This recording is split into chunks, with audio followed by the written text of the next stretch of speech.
வந்தவன் இளங்கோ. பாகம் 2, அத்தியாயம் 32. கதிர்காம சூழலில். கந்தவேல் உரையும் கதிர்காம கோயிலுக்கு செல்லும் காட்டு வழி கோயில் அரைக்காத தூரத்துக்கு அப்பால் மாணிக்க கங்கையின் கரையில் இருந்தது. நேரமோ பிற்பகல். பாதையின் இரு புறங்களிலும் மரங்கள் அடர்ந்து நெருங்கி நின்றன. கானகத்துக்கே உரித்தான பச்சிலை காற்று புழுக்கத்தோடு அவ்வப்போது தலை நீட்டியது. பகற்பொழுதாக இருந்தாலும் பயங்கர பொழுதுதான் அது. காட்டுக்குள் எங்கோ தொலை தூரத்தில் யானைகள் பிளிரும் ஓசை எழுந்தது. காட்டு எருமைகள் சில வழியோரத்தில் நின்று எட்டி பார்த்துவிட்டு வாள்களை முறுக்கிவிட்டு கொண்டு ஓட்டம் பிடித்தன. அந்த கானகத்து தனிமையில்தான் தமிழ்நாட்டு வேலன் காலம் காலமாக குடியிருந்து வருகிறான். கன்னி தமிழ் பேசுவோரின் கடவுள். கற்பனையில் பிறந்த அற்புத செல்வன் அவன். முருகன் அழகன். தமிழர்கள் அழகு வழிபாடு கொண்டவர்கள். அவன் இளைஞன். தமிழர்கள் அவனை குமரன் என்று போற்றினார்கள். அவன் வெற்றி வேலன். வேல் கொண்டு வெற்றி பெற்ற அவனது வீரத்தை வணங்கினார்கள். அவன் துள்ளி திரியும் புள்ளி மயிலோன். தமிழர்கள் தங்களது கலை உணர்வின் பெருமிதத்தால் அவனுடன் ஆடும் மயிலை ஒன்றாக இணைத்தார்கள். இன்று நேற்று ரோகணத்துக்கு சென்ற இளைஞனா அவன்? முன்பு எப்போதோ சூரபத்மனுடன் போர் தொடுப்பதற்கு மாணிக்க கங்கை கரையில் அவன் கூடாரம் அமைத்தானாம். போரில் வெற்றியும் பெற்றாகிவிட்டது. உடனே அவன் அங்கிருந்து திரும்பி விடவில்லை. அந்த கானகத்தில் திரிந்த மலைநாட்டு வேடுவ பெண் ஒருத்தி அவன் மீது கண் வளை வீசிவிட்டாள். வெற்றி பெற்ற மாவீரன் அந்த வள்ளி என்ற கள்ளியிடம் தோற்று போய்விட்டான். பிறகு என்ன? ரோஹிணியிடம் அகப்பட்டு கொண்ட இளங்கோவின் கதிதான் அந்த இளங்குமரனுக்கும். அவளை மணந்து கொண்டு அதே இடத்தில் தங்கிவிட்டான் அவன். காலை இளம் காற்றும் கானகத்து தனிமையும் கையில் ஒரு வேலும் காதல் இளம் பெண்ணும் அருகில் இருக்கும்போது வேறு என்ன வேண்டும் அவனுக்கு? பக்தர்கள் கூட்டம் கூட்டமாக அவனை நாடி சென்றார்கள். வழியில் குறுக்கிட்ட இன்னல்களையெல்லாம் கடந்து சென்று அவனுடைய இன்னருள் பெற்றார்கள். ராஜேந்திர சோழரின் ஆட்சி காலத்தில் கதிர்காமத்துக்கு செல்வது என்றால் அவ்வளவு எளிதான காரியமாக இல்லை. மனிதனின் வாழ்க்கை பாதையை ஒத்திருந்தது அது. அதன் மூலம் உலக யாத்திரை பாதையில் மனிதன் கடந்து செல்ல வேண்டிய மேடுகளையும் பள்ளங்களையும் பயங்கர திருப்பங்களையும் மனிதனுக்கு சுட்டி காட்டினான் முருகன். தன்னம்பிக்கையும் நெஞ்சுறுதியும் அருள் உணர்வும் இருந்தால் எப்படியும் வாழ்க்கையில் முன்னேற முடியும் என்பதையும் அவன் மனிதனுக்கு உணர்த்தினான். இன்னும் உணர்த்தி கொண்டேதான் இருக்கிறான்.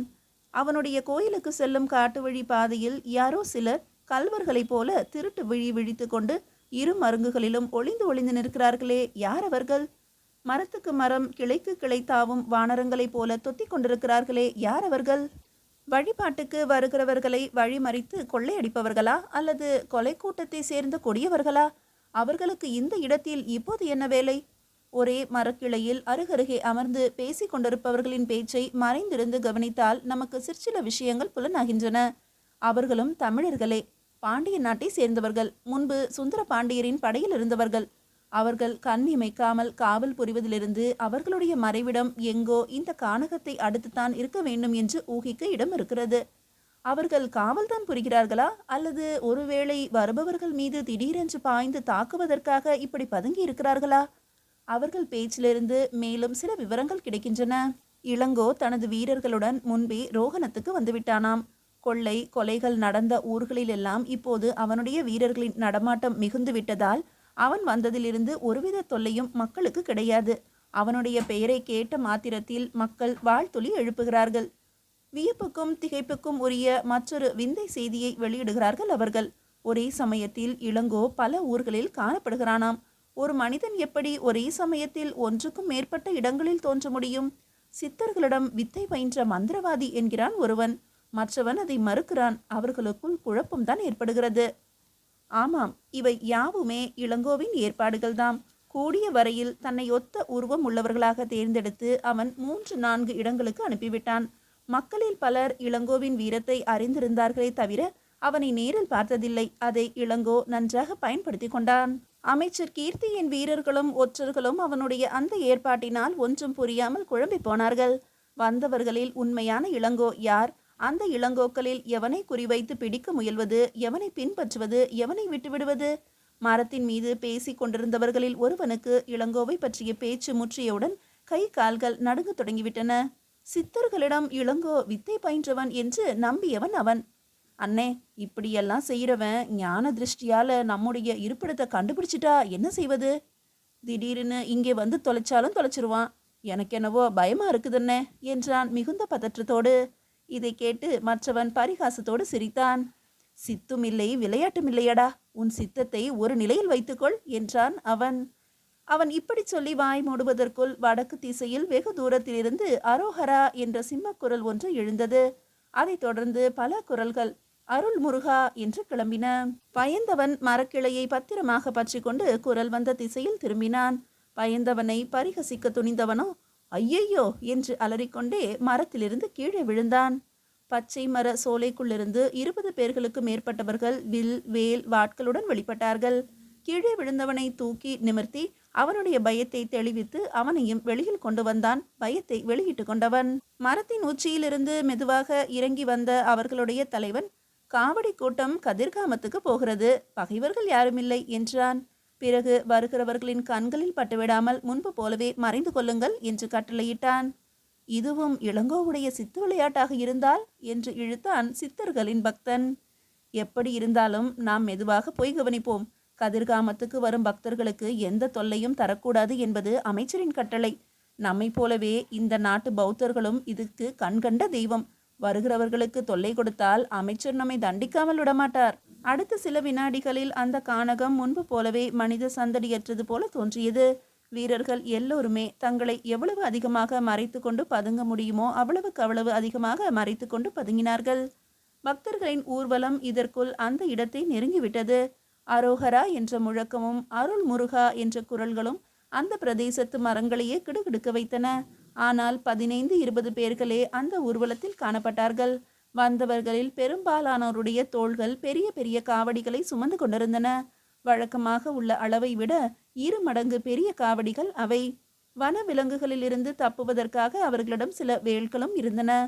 கூட்டத்தின் மத்தியில் வந்து கொண்டிருந்த ஒருவனுடைய கண்கள் மட்டிலும் அரோஹரா குரலுடன் சுற்றி எதையோ கண்டுவிட்ட ஆனந்தத்தில் முருகனுடைய தரிசனத்தையே பெற்றுவிட்டவன் போல அவன் காவடியோடு ஆடி பாடி சுழன்றான்.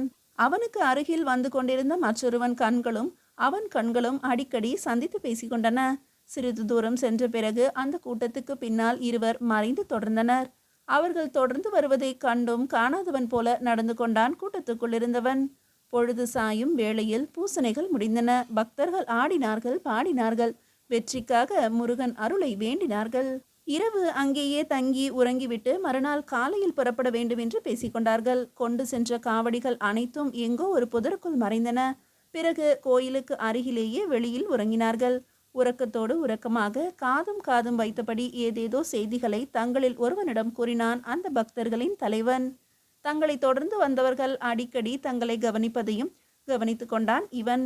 பிறகு அவர்கள் தங்கள் உதடுகளை பிதுக்கி கொண்டு செல்வதையும் பார்த்துவிட்டு மெல்ல கூட்டத்திலிருந்து நழுவினான். அவனை தொடர்ந்து மற்றொருவனும் சென்றான். மறுநாள் காலையில் பக்தர்களின் கூட்டம் வந்த வழியே திரும்பியது. அவர்களின் எண்ணிக்கையில் 2 குறைந்ததை யாருமே பொருட்படுத்தவில்லை. அவர்களை கண்காணித்தவர்களும் அதை காண தவறிவிட்டார்கள். திரும்பும் வழியில் வழிப்போக்கர்களைப் போல 2 பாண்டிய ஒற்றர்களும் அவர்களுடன் கலந்து கொண்டு சிறிது தூரம் வந்தார்கள். உங்கள் பூஜையெல்லாம் முடிந்ததா என்று கேட்டான் அவர்களில் ஒருவன். ஒரு பூசையை முடிக்க வந்தோம். ஆனால் கதிர்காம வேலனுக்கு இது போதவில்லையாம். இன்னொரு பூசை வேண்டுமென்கிறார். சூரசம்ஹாரம் செய்ய வேண்டுமாம். அதைத்தான் அவரே முன்பு செய்து முடித்து விட்டாரே. இதை கேட்டு காவடி தூக்கி வந்தவர்களில் ஒருவனான சோழ நாட்டு வீரன் பாண்டிய நாட்டு வீரனை பார்த்து பரிகாசமாக சிரித்தான். சம்ஹாரம் செய்துவிட்டால் போதுமா? தமிழ்நாட்டில் விழா கொண்டாடுகிறார்களாமே, அதை போல இங்கேயும் கொண்டாட வேண்டாமா? நேற்று என் கனவில் தோன்றி இதைத்தான் கட்டளையிட்டு போயிருக்கிறார். அட, நீங்கள் அதற்கு என்ன செய்ய போகிறீர்கள்? உங்களுக்கு சொந்த ஊர் கதிர்காமம் தானே, பொறுத்திருந்து பாருங்கள், பெரிய திருவிழா அது. ஒற்றர்கள் 2 மெல்ல கூட்டத்திலிருந்து விலகி கொண்டார்கள். நேற்றிலிருந்து நாம் வீணாக இவர்கள் பின்னால் அலைந்ததுதான் மிச்சம் என்றான் ஒருவன். இவ்வளவு தூரம் நாம் போயிருக்க வேண்டாம். யாரை கண்டாலும் கொடும்பாளூரானின் ஆளாக நமக்கு தோன்றுகிறது என்றான் மற்றொருவன். கொடும்பாளூர் இளங்கோவும் மல்லர் தலைவன் மாங்குடி மாறனும் அப்போது தாங்கள் கொண்டு வந்த காவடிகளை நன்றாக பத்திரப்படுத்தி வைத்துவிட்டு காட்டுக்குள் எங்கோ நெடுத்தொலைவு நடந்தார்கள். காவடி கூட்டத்தின் தலைவனாக வந்த இளங்கோவும் அவன் துணைவனான மாறனும் எப்படியோ தலைமறைவாக போய்விட்டார்கள். சந்தடி செய்யாமல் வெகு தூரம் நடந்த பிறகு ஒரு மரத்துக்கு பின்னால் மறைந்து கொண்டு மாறனுக்கு ஒரு சிறு குன்று இருந்த திசையை சுட்டிக்காட்டினான் இளங்கோ. மாங்குடி மாறனின் கண்கள் வியப்பால் விரிந்தன. மீதியை அடுத்த அத்தியாயத்தில் காணலாம். பாகம் 2, அத்தியாயம் 33. சூரபத்மன் விழா. இளங்கோ சுட்டிக்காட்டிய குன்றை மாங்குடி மாறன் திறந்த வாய் திறந்தபடியே பார்த்து கொண்டு நின்றான். அந்த குன்றும் தனக்கு எதிரே அடர்ந்திருந்த மரக்கூட்டத்தை திறந்தவாய் திறந்தபடியே பார்த்து கொண்டிருந்தது. தன்னிடம் வருவோரை விழுங்குவதற்கு காத்திருக்கும் பசி எடுத்த பூதம் போல அது காட்சியளித்தது. தூரத்தில் நின்று அதை பார்வையிட்ட பின்னர் இளங்கோவும் மாறனும் செடி புதர்களுக்குள் மறைந்தார்கள். அருகில் சலசலத்து ஓடிய அருவியில் கை கால்களை சுத்தம் செய்து கொண்டு உணவருந்த அமர்ந்தார்கள். மாங்குடி மாறன் கொண்டு வந்திருந்த கட்டுச்சோறு அந்த நடுப்பகல் வேளைக்கு அமுதம் போல இருந்தது. பிறகு உண்ட களைப்பு தீருவதற்காக மாலை பொழுதை எதிர்பார்த்து கொண்டும் அவர்கள் செடி மறைவில் படுத்து பேசத் தொடங்கினார்கள். காற்றில் இலைகளின் சலசலப்பு சத்தம் எப்போதும் கேட்டுக்கொண்டிருந்ததால் அவர்களுடைய குரல்கள் அதில் அழுந்திவிட்டன. மாறா, நாம் பார்த்த அந்த குன்று இப்போது தன் அடிவயிற்றுக்குள்ளே 1000 துரோகிகளை ஒளித்து வைத்துக் கொண்டிருக்கிறது. அக்கம் பக்கத்தில் காவலுக்கு போனவர்களும் உளவறிய போனவர்களும் அந்தி பொழுதுக்குள் அங்கே திரும்பி விடுவார்கள். இன்றைக்கு இரவில் நாம் கோயிலில் விழா நடத்திவிட்டு நாளைக்கு அதிகாலையில் இங்கே சம்ஹாரத்தை தொடங்க வேண்டும். ஆமாம், நமக்கு பின்னால் வந்து கொண்டிருப்பவர்கள் இதற்குள் கதிர்காமத்தை நெருங்கியிருப்பார்கள் அல்லவா? நெருங்கியிருப்பார்கள்.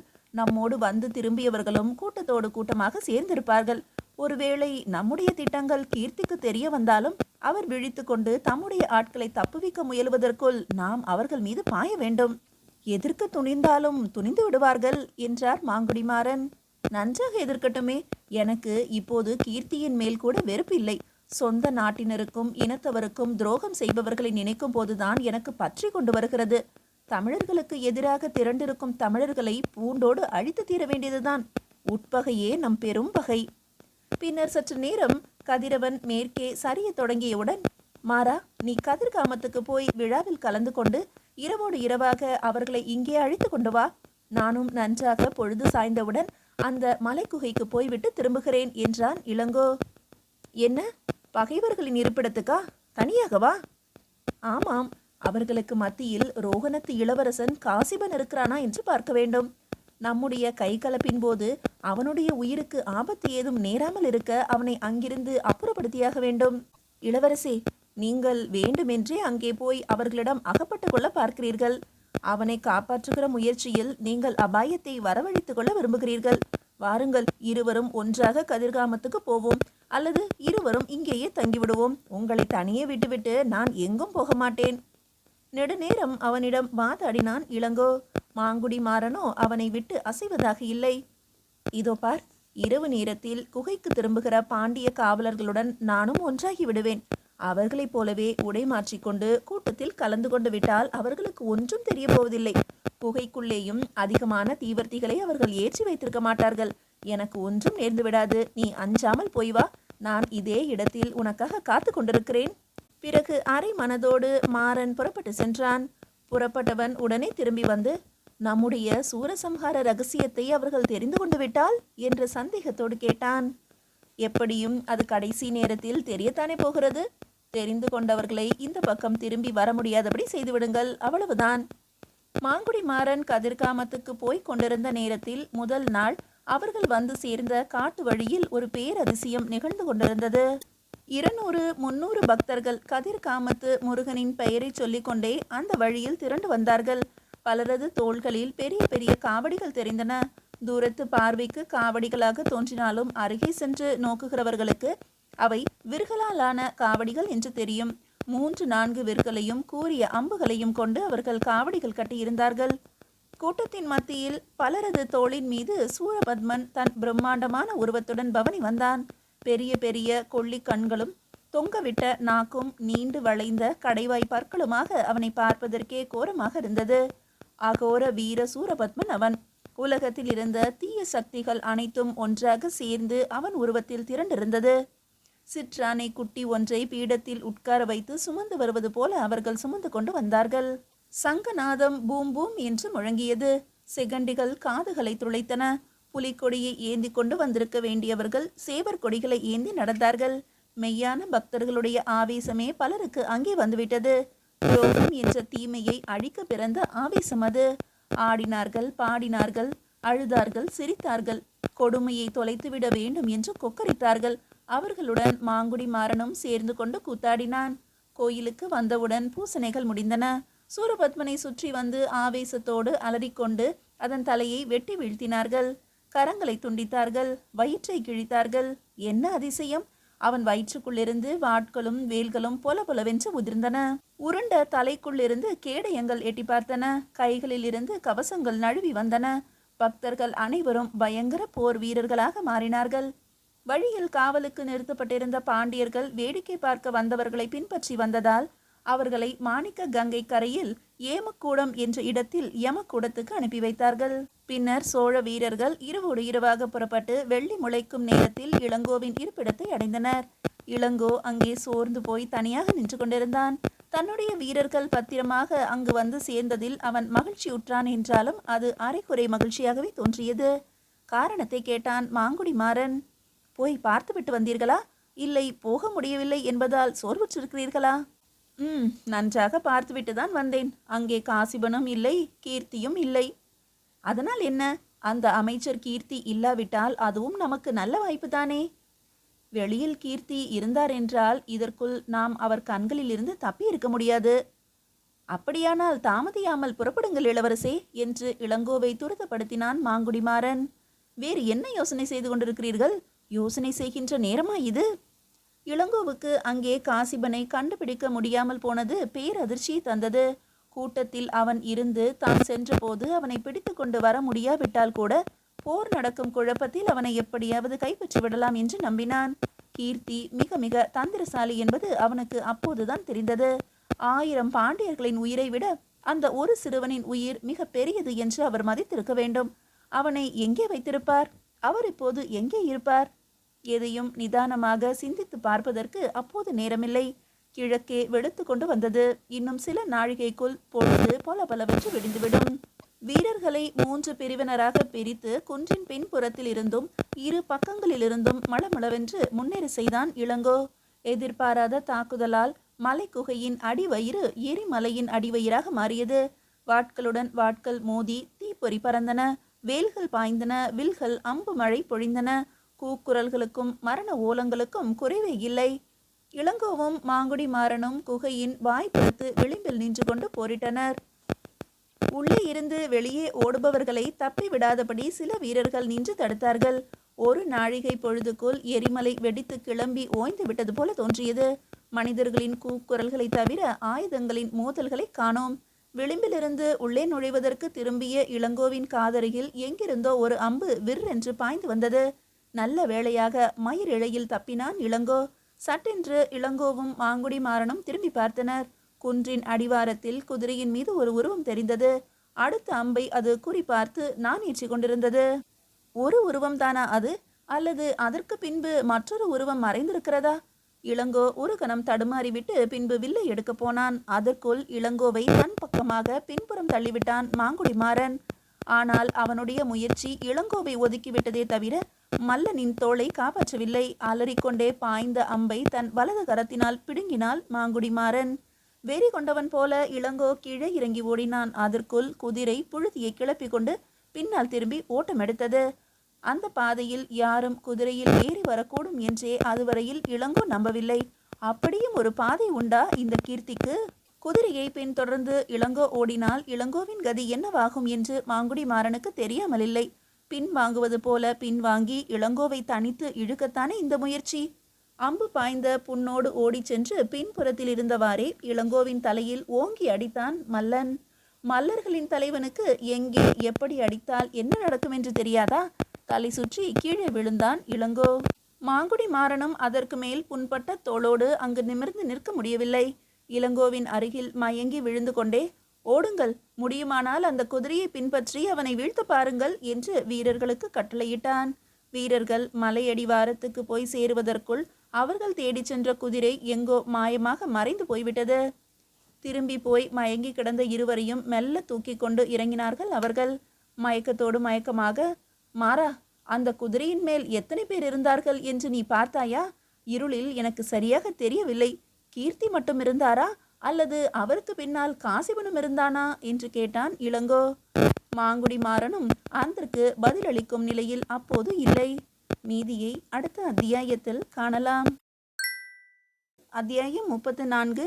உறவு ஒப்பந்தம். ஈழத்திலிருந்து பொதிகை மலைச்சாரலுக்கு வந்து சேர்ந்த சுந்தர பாண்டியரின் விருந்தினன் வேறு யாரும் இல்லை, ரோஹிணியின் அன்பு தம்பி காசிபன்தான். அமைச்சர் கீர்த்தியால் ரோகணத்தின் அரசு உரிமை வாரிசாக வளர்க்கப்பட்டு வந்த இளம் வீரன். இந்த ஓராண்டு காலத்துக்குள் அவன் எவ்வளவு செழுமையாக வளர்ந்து விட்டான்! ஆம், அவன் எப்படி இங்கு வந்து சேர்ந்தான்? அதை தெரிந்து கொள்ள தஞ்சை மாநகரத்தில் இருந்து ஆனைமங்கலத்துக்கு பறந்து சென்ற புறாவின் பின்பு நாமும் பறந்து செல்ல வேண்டும்.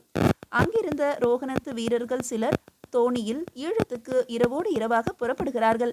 பிறகு மறு கரையிலிருந்து காசிபனை அழைத்து கொண்டு தென்பாண்டி கடற்கரையோரமாக ஒதுங்குகிறார்கள். பொதிகை மலை சாரலுக்கும் வந்து சேருகிறார்கள். வந்திருப்பவன் யாரென்று தெரிந்தவுடன் வீரமல்லன் அவனை கட்டி தழுவி கொள்ளுகிறான்.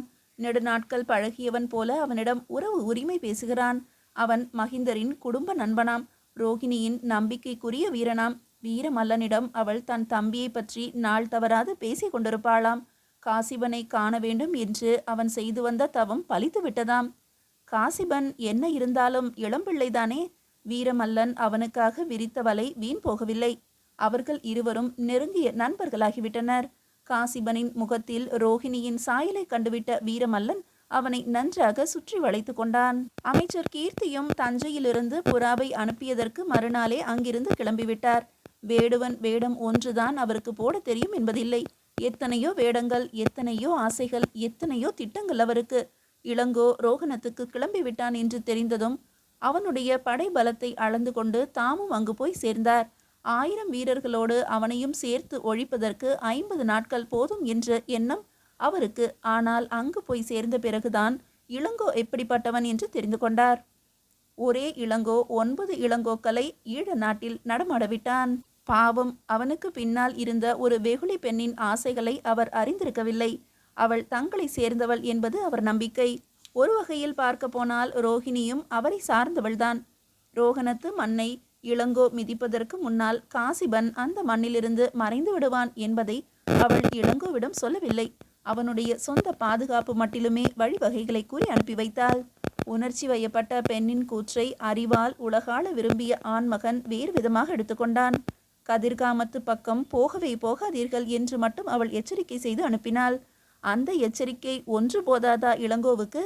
பாண்டி நாட்டு பகைவர்களை பூண்டோடு ரோகணத்தில் களைந்த பின்னரும் இளங்கோவுக்கு அமைதி ஏற்படவில்லை. அங்கே இல்லாத காசிபனை அவன் எங்கெங்கெல்லாமோ தேடி அலைந்தான். அமைச்சரை கைப்பற்றுவதற்கும் 1000 முயற்சிகள் செய்து பார்த்தான். ஆனால் இந்த இரண்டுமே அவனுக்கு பலிக்கவில்லை. அதே போல அமைச்சர் கீர்த்தி இளங்கோவை ஒழிப்பதற்கு வகுத்த திட்டங்களும் அவருக்கு ஏமாற்றம் தந்தன. இந்த இருவருமே ரோகணத்து காடுகளில் சில தினங்கள் ஒருவரை ஒருவர் பிடிப்பதற்காக கண்ணாமூச்சி விளையாட்டு விளையாடி பார்த்தார்கள். இருவருக்கும் இந்த விஷயத்தில் வெற்றியும் இல்லை, தோல்வியும் இல்லை. விளையாட்டு விளையாட்டாகவே முடிந்தது. கடைசியில் இளங்கோ தன் வீரர்களுடன் கப்பல் ஏறினான். அதற்குள் நாகைப்பட்டினம் சூடாமணி விகாரையில் வைகாசி பௌர்ணமி விழாவும் சிறப்பாக நடந்தேறியது. சோழ நாட்டு பௌத்தர்கள் அனைவரும் அந்த நகரத்தில் அன்று குழுமியிருந்தனர். கடற்கரையில் புனித நீராடி வெள்ளை உடை உடுத்தி ஆண்களும் பெண்களும் சாரி சாரியாக மலர்களை சுமந்து வந்து புத்த பிரானின் திருவடிகளில் தூவினர். அன்று அவர்களுக்கு கடுமையான விரத நாள். பொய், களவு, கொலை, சூது, சோரம் இவற்றை அறவே அவர்கள் அன்று விலக்கிவிட்டார்கள். புனித நினைவுகளை தூண்டாத சாதாரண கேளிக்கைகளில் அவர்கள் கலந்து கொள்ளவில்லை. சூடாமணி விகாரையில் பிரார்த்தனைகள் ஒருபுறம் நடந்தன. புத்தரது திரு அவதாரத்தை பற்றிய கதைகளும் பாடல்களும் மறுபுறம் நடந்தன. மகிந்தரின் குடும்பத்தாரும் அந்த விழாவில் கலந்து கொண்டது விகாரையில் இருந்த பிக்கு பெரியோர்களுக்கும் மற்றவர்களுக்கும் பேரானந்தம் தந்தது. மலர் கூட்டத்தை சுமந்து கொண்டு வந்து ரோகிணி தானும் ஒரு மென் மலராகவே காட்சியளித்தாள். அவளது மான் விழிகளில் ஒளிவிட்ட மருட்சியையும் நடையில் தெரிந்த மயிலின் ஒயில் சாயலையும் அவளது மேனியின் பளிங்கு நிற தோற்றத்தையும் கண்டு வியக்காதவர்கள் அங்கு யாரும் இல்லை.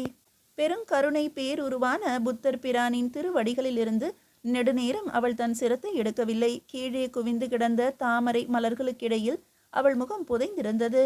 தன் உடன் பிறந்தவனுக்காகவும் தன் காதலனுக்காகவும் அவள் புத்த பிரானிடம் கண்ணீர் உதிர்த்தாள். இருவரிடமும் கருணை காட்டும்படி வேண்டிக் கொண்டாள். பிறகு குனிந்த தலை நிமிராமல் தனது நினைவுகளை எங்கேயோ மிதக்கவிட்டு குடும்பத்தாருடன் ரதமேறி ஆனைமங்கலம் சோழ மாளிகைக்கு வந்து சேர்ந்தாள். மாளிகைக்குள் நுழைந்தவுடன் மகிந்தருக்காக யாரோ ஒருவர் கூடத்தில் காத்திருப்பது சாளரத்தின் வழியே ரோகிணிக்கு தெரிந்தது. அவள் திடுக்கிட்டாள். ஒரு கணம் மறைந்து நின்று பார்த்துவிட்டு தடுமாறிய கால்களுடன் தன் அறைக்கு போய் சேர்ந்தாள். அவள் பார்த்த உருவம் அவள் கண்களை விட்டு அகல மறுத்தது. சாந்தமும் கருணையும் குடிகொண்டு விளங்கிய புத்தரை பார்த்த கண்களுக்கு இப்படி ஒரு காட்சியா? அங்கே அந்த காளாமுகன் கம்பீர செருக்கோடு அமர்ந்து சுற்றுமுற்றும் பார்த்து கொண்டிருந்தான். திருட வந்த கள்வன் தான் தேடி வந்த பொருளை காண கண்களை அலைய விடுவது போல அவன் அலைய விட்டு கொண்டிருந்தான். நண்பரே, வரவேண்டும் வரவேண்டும், உன்னைத்தான் எதிர்பார்த்து கொண்டிருந்தேன் என்று அவனை தமது இரு கரங்களாலும் தழுவி கொண்டார் மகிந்தர். தழுவியவாறே அவனை தமது மாளிகை அறைக்கு அழைத்து சென்றார். நான் இப்போது காளாமுக சமய ஆராய்ச்சியில் முனைந்திருக்கிறேன். ஆனைமங்கலத்துக்கு வந்ததிலிருந்து எனக்கு அதுதான் வேலை. அக்கம் பக்கத்தில் உள்ள துறவிகளை அழைத்து விளக்கம் சொல்ல செய்கிறேன். இப்படி கூறிவிட்டு மகிந்தர் அவனை பார்த்து நகைத்தார். பெரிய வேளாரே தங்களிடம் ஒரு நாள் விளக்கம் கேட்க வந்தாலும் வந்து விடுவார். அவருக்கு இதில் அவ்வளவு பக்தி என்றான் வீரமல்லன். அது சரி, ஈழத்திலிருந்து ஏதாவது செய்தி கிடைத்ததா? நானும் இங்கு வந்து 2 மாதங்களாகின்றன. ஒன்றுமே தெரியவில்லை. அங்கு இருந்தவர்களையும் அமைச்சர் தம்மோடு அழைத்து சென்று விட்டார் என்று தெரிகிறது. தங்களுடைய குமாரர் இளவரசர் காசிபன் என்னுடைய பாதுகாப்பில் பத்திரமாக இருக்கிறார் என்றான் வீரமல்லன். என்ன, அப்படியா? ஆம், நாங்கள் இருவரும் இப்போது இணைபிரியாத நண்பர்கள். மகிந்தரிடம் தனக்கு தெரிந்த விவரங்களையும் தெரியாத செய்திகளையும் ஆர்வத்துடன் கூறினான் வீரமல்லன். பொதிகை மலை சாரலில் தான் சுந்தரபாண்டியருக்கு வலதுகரமாக விளங்குவது பற்றியும் அவன் பெருமைப்பட்டு கொண்டான். விரைவில் தானே காசிபனை அவரிடம் நேரில் அழைத்து வந்து அவர்களுடைய சந்திப்புக்கும் ஏற்பாடு செய்வதாகவும் வாக்களித்தான். வீரமல்லா, இதுவரையில் அமைச்சர் கீர்த்தி ஒருவரைத்தான் என் உயிருக்கு உயிரானவர் என்று நினைத்திருந்தேன். இன்றிலிருந்து உன்னையும் சேர்த்து இருவர் என்று நம்புகிறேன். எனக்காக நீ செய்திருக்கும் உதவிகளை நினைக்கும் போது உனக்கு என்ன கைமாறு செய்வது என்றே தோன்றவில்லை. கைமாறு கருதி நான் எதையும் செய்யவில்லை. ஆனால் தங்களைப் போலத்தான் சுந்தரபாண்டியரும் என்னிடம் நன்றி கடன் பட்டிருப்பதாக சொல்லுகிறார். அதற்காக அவர் எனக்கு என்ன வாக்களித்திருக்கிறார் தெரியுமா? என்னவென்று கேட்பது போல அவனை ஏறிட்டு பார்த்தார் மகிந்தர். அவர் தமது முயற்சிகளில் வெற்றி பெற்றவுடன் ரோகணத்தை தங்களுக்கு மீட்டு கொடுத்துவிட்டு அடுத்தாற்போல கொடும்பாளூர் கோநாட்டுக்கு என்னை அரசனாக்கப் போகிறாராம். அவரது திருக்கரங்களாலேயே எனக்கு முடிசூட்டிவிடப் போகிறாராம். அப்படியா? மிக்க மகிழ்ச்சி. அதற்கு முற்றிலும் தகுதியுடையவன்தான் நீ. எப்படியும் அந்த நல்ல காலம் வந்தே தீரும். அரசே என்று மெல்ல அழைத்து பிறகு ஒன்றுமே கூறாமல் நெடிய பெருமூச்சு விட்டு நிறுத்தினான் வீரமல்லன். என்ன வீரமல்லா, எனக்கு ஒரு நாட்டுக்கு அரசனாக விளங்க வேண்டும் என்ற ஆசையெல்லாம் கிடையாது. ஆனால் அப்படி அரசு உரிமை கிடைத்தாலாவது தங்களுடைய பேரன்பும் நல்லுறவும் கிடைக்கும் என்றால் அதற்காக வேணும் நான் நாடாள விரும்புகிறேன். கொடும்பாளூர் எனக்கு கிடைத்துவிட்டால் பிறகாவது தங்கள் மதிப்பை நான் பெற முடியுமல்லவா? எப்படியும் நான் தங்களிடம் நெருங்கிய தொடர்பு கொள்ள வேண்டும். தங்கள் உறவினனாக வேண்டும். நீ என்ன சொல்லுகிறாய் வீரமல்லா? சற்று நேரம் மௌனமாக இருந்துவிட்டு தலையை குனிந்து கொண்டே, தாங்கள் தவறாக நினைத்து கொள்ள மாட்டீர்கள் என்று நம்புகிறேன். இளவரசி ரோஹிணியாரை என்றைக்கு நான் முதலில் கண்டேனோ அன்றிலிருந்து என் மனம் அவர்களுக்கு அடிமையாகிவிட்டது. அதை இனியும் நான் தங்களிடம் மறைக்க விரும்பவில்லை. அவர்களுக்காகவே நான் தங்களுக்கு உழைக்கிறேன். மீண்டும் தங்களை ரோகணத்து அரியாசனத்தில் அமர்த்தி பார்த்தால்தான் என் கண்களுக்கு உறக்கம் வரும். அதற்காகவே நான் என் உயிருக்கு வந்த அபாயங்களை பொருட்படுத்தாமல் சுந்தரபாண்டியரிடம் சேர்ந்திருக்கிறேன். அதற்காக அமைச்சர் கீர்த்தியோடும் உறவு கொண்டிருக்கிறேன். அதற்காகவே இளவரசர் காசிபனை கண்ணிமை போல காத்து வருகிறேன். என்னுடைய ஆசைகளுக்கு தங்கள் ஆசை கிடைக்குமா அரசே? வீரமல்லனின் கரங்களை இறுக பிற்றி கொண்டார் மகிந்தர். அவனுக்கும் ஒரு நாடு கிடைக்கப் போகிறது என்ற எண்ணம் அவன் மதிப்பை அவரிடம் உயர்த்திவிட்டது. அவனை தமக்கு சமமானவன் என்ற முறையில் மதிக்க செய்துவிட்டது. வீரமல்லா, என்னுடைய குமாரத்தியிடம் உனக்குள்ள பற்றுதல் இது போன்ற நல்ல ஆசைகளை உன்னிடம் வளர்த்திருப்பது கண்டு நான் பெருமைப்படுகிறேன். இதுதான் ஆண்களுக்கு அழகு. பகைவர்களை வெல்ல வேண்டும், நாடுகளை காப்பாற்றி அரசாள வேண்டும், அந்த புறங்களில் அகமகிழ்ந்திருக்க வேண்டும். உன் ஆசைகளில் எதுவும் தவறில்லை. அப்படியென்றால் அதில் தங்கள் பங்கை எனக்காக நிறைவேற்றி தருவீர்களா அரசே? கட்டாயம் தருகிறேன். வீரமல்லனுக்கு ஏற்பட்ட மகிழ்ச்சி வெள்ளப்பெருக்கில் அந்த சோழ மாளிகையே அவன் கண் முன்பு பம்பரமாக சுழல்வது போலிருந்தது. நன்றி அரசே, நன்றி என்று தழுதழுக்க கூறினான் அவன். ஆனால் இப்போதே நீ அதற்காக ஆனந்தப்பட்டு விட வேண்டாம். பெண்ணாசை கைகூடாத வரையில்தான் நம்மை போன்றவர்களுக்கெல்லாம் அது ஒரு மலை போல தோன்றும். எளிதில் அது கைகூடி விட்டாலோ நம்முடைய மற்ற ஆசைகளை நாம் மறந்தே போய்விடுவோம். அதனால் ஒன்றை நீ மனதில் உறுதியாக வைத்துக்கொள். எனக்கும் உனக்கும் நாடுகள் கிடைத்த பிறகுதான் என் குமாரி ரோஹிணி உன்னுடைய பட்டமகிழ்ச்சியாவாள். இப்போதைக்கு இவ்வளவு போதும் அரசே. இன்னொரு முக்கியமான விஷயம். ரோஹிணி ஒரு வகையில் ராஜதந்திரங்களை ஓரளவு அறிந்து வைத்து கொண்டிருக்கும் பெண். அவளுடைய அனுதாபத்தையும் அன்பையும் பெற்றுக்கொள்வது முதலில் சிரமம்தான். ஆனால் உன்னுடைய இந்த உடையோடு அவளிடம் சென்று பேசி வெறுப்பை தேடிக்கொள்ளாதே. காசிபன் உன்னுடைய பாதுகாப்பில் இருப்பதால் ஒருவேளை உன்னிடம் அவளுக்கு இரக்கம் பிறந்தாலும் பிறக்கும். எங்களையெல்லாம் விட அவளுக்கு காசிபனிடம்தான் உயிர்.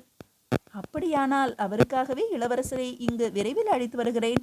இதை நானே அவர்களிடம் போய் கேட்கட்டுமா? உடையை மாற்றிக்கொண்டு போய் வா என்றார் மகிந்தர். நான் அழைப்பதாக நீயே இங்கு அவளை அழைத்து வா. அவசரப்பட்டு கொண்டு என்னிடம் கூறிய எல்லா விஷயங்களையும் இப்போதே அவளிடம் வெளியிட்டு விடாதே என்று எச்சரித்து அவனை அனுப்பி வைத்தார் மகிந்தர். வீரமல்லன் வீரமல்லனாகவே ரோஹிணியை காணச் சென்றான். மீதியை அடுத்த அத்தியாயத்தில் காணலாம்.